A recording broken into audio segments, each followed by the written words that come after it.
Passerbys called the raucous campaigns in the capital Addis Ababa beautiful, with many noting they had never seen this kind of free expression in Ethiopia before.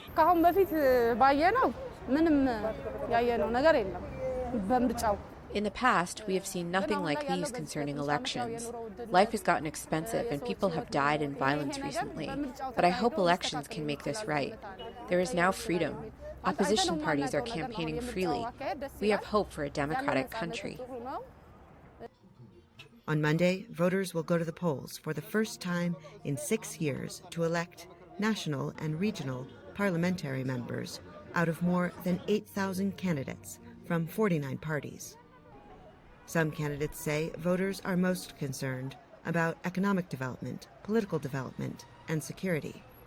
But among the most important issues is that, you should have tranquility and peace prevailing in all parts of Ethiopia. He says he is confident that the election day and its aftermath will be peaceful, despite an ongoing conflict in the northern Tigray region, as well as tensions in other areas. The war in Tigray began last November after national elections, originally scheduled for August 2020, were postponed due to the coronavirus. Tigray went forward with regional elections, which the federal government called illegal. Violence ensued, and now thousands are dead, and millions are displaced or have fled the country. UN officials say famine is already occurring in parts of Tigray and neighboring regions. Tigray will not be voting. But some candidates say despite, or perhaps because of, the ongoing war and the humanitarian crisis, elections need to go forward. I can understand the crisis, but we cannot stop in the meantime. We should solve the problems. We should assist our people. We should address their problem. In the meantime, the country should go, keep going. The election should keep going, whatever the result.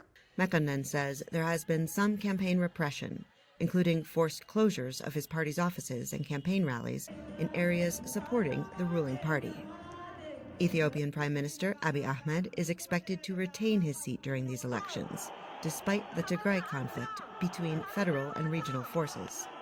In 2019, Mr. Abiy received a Nobel Peace Prize for striking a peace deal that ended a 20-year stalemate with neighboring Eritrea and for democratizing Ethiopia. Some activists say, despite Ethiopia's history of overwhelming election victories for those already in power, this ballot may be different. I don't think we'll ever go back to a system where we have 100% one political party in the parliament anymore. So in that sense, I think it's actually quite big. Ethiopia has never been so divided, she adds, saying, an election with some real contests could give the country hope that positive change may be coming. Heather Murdock, VOA News, Addis Ababa, Ethiopia.